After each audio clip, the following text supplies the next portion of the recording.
Սկսվել է ավագ շաբաթը եւ բոլորիս մտքերը առավելագույնս ուղղված են հոգեվոր նպատակների, կամ առնվազն այդպես պետք է որ լինի։ Այնուամենայնիվ, երբ որ մենք մտածում ենք մեր մասին, ապա մեր դիրքորոշումը յուրաքանչյուր դասի ժամանակ այս կամ այն ձևով նպաստել հոգեվոր զարգացմանը եւ այդ առումով մենք չենք սպասում պահքին, որպեսզի փորձենք մաքրվել եւ չենք սպասում հոգեվոր տոներին, որպեսզի նպաստենք հոգեվոր զարգացմանը, բայց ամեն քայլափոխին փորձում ենք այս կամ այն ձևով անել լավագույնը, որպեսզի նպաստենք ամեն մեկի զարգացմանը, այդ թվում ինքներս մեր։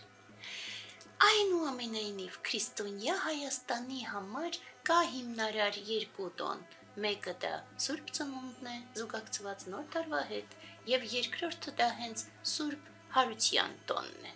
որը որ մի քանի օրից մենք բոլորս տոնելու ենք։ Եվ այս օրերին նույնիսկ նրանց, ովքեր որ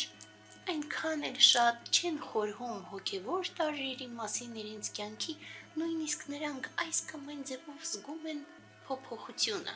ինչ որ ձևով բոլորիս վրա իջնում է այս օրերին մտքի պայծառացում,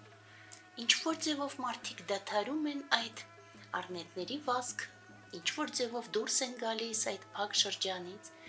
եւ ակամա անգամ խորհում են բարձրագույնի մասին։ Եվ հենց այս օրերին հաճախ մենք ավելի շատ կամ վեր ընթերցում ենք հոգևոր գրականություն։ Եվ Սուրբ հայրերի կենսագրությունները կարդալը մշտապես օգտակար է, բայց այս օրերին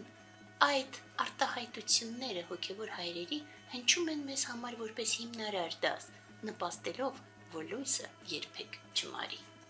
Եվ այդպես տեսնենք, թե ինչ սուրբ արտահայտություն մենք ունենք այսօր։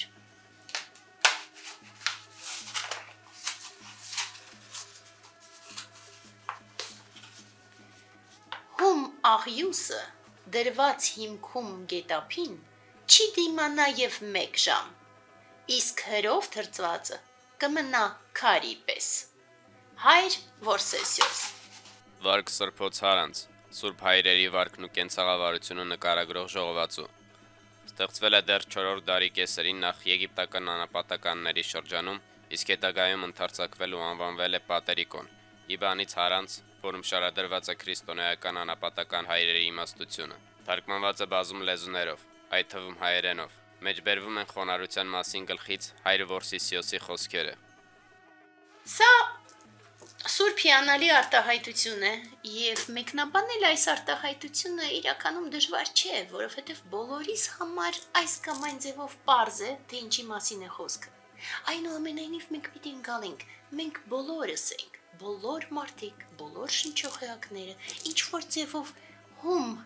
աղյուս, որը որ միայն թրծվելուց հետո դառնում է ամուր քարի պես։ Բայց ինչն է, որ թրծում է մեզ։ Ահա սա է խորհուրդը։ Ընդհանուր առմամբ դժվար չի հասկանալ, որ զարգացումը, սակայն մարդուն կարա թվա, որ նեղ մասնագիտական զարգացում ստանալով ինքը եւս ինչ-որ ձևով թրծվում է, բայց ոչ, կյանքը ցույց է տալիս, որ ոչ։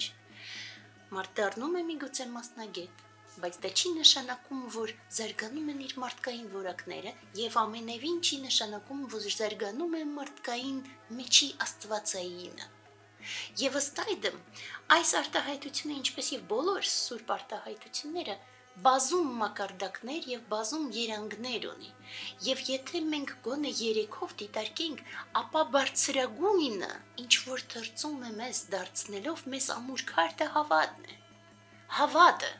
բարձրացնում է մեզ ոչ միայն դեպի երկինք, հավատը բարձրացնում է մեզ մեր իսկ վրա։ Մենք բարձրանում ենք այնքան, որ դուրս ենք գալիս երկրայինի մակարդակից եւ անցնում ենք դեպի երկնայինը, եւ դրա համար հավատը ամենաուժեղ թրծող կրակն է։ Ավելի ներքևի մակարդակում փորձությունները,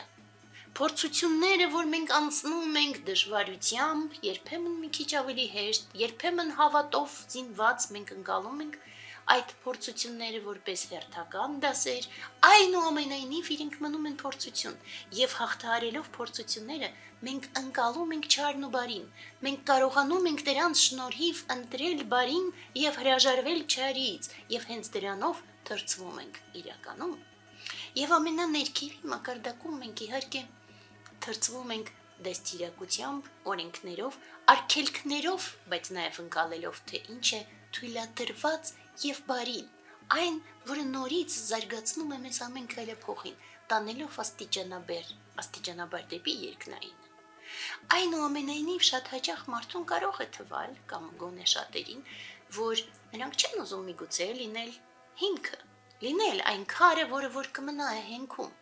Սակայն մենք ընկալում ենք, որ այդ թրծվելու գործընթացը անհրաժեշտ է բոլոր տեսակի հենքերի համար, թե գլոբալ առումով ամբողջ մարդկության հենք լինելու, եւ թե սեփական փոքրիկ հենքը սեփական փոքրիկ երջանկության համար։ Առանց դրա հնարավոր չէ։ Բայց մեզ համար, Հայաստանի համար, այս օրերին, այս արտահայտությունը հույս է ներշնչում։ Եվ ինչու՞։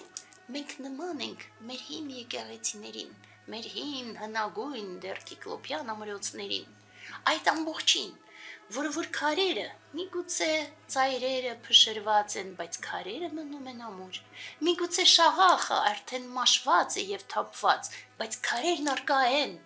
Մենք այդ քարերի նման ենք, մենք թրծված ենք մեր պատմությամբ, եւ բավարար է, որ մենք կրկին շաղախվենք մեր պատմության արժեքների հետ, կրկին շաղախվենք այն հին ժամանակներում վաստակած լույսի եւ դրանով ճեղքենք չարիք եւ ընկալենք այս ամբողջը եւս որպես փորձություն, կարողանանք դա հաղթահարել եւ զարգանալ այնքան, որպեսի լույսը երբեք չմարի։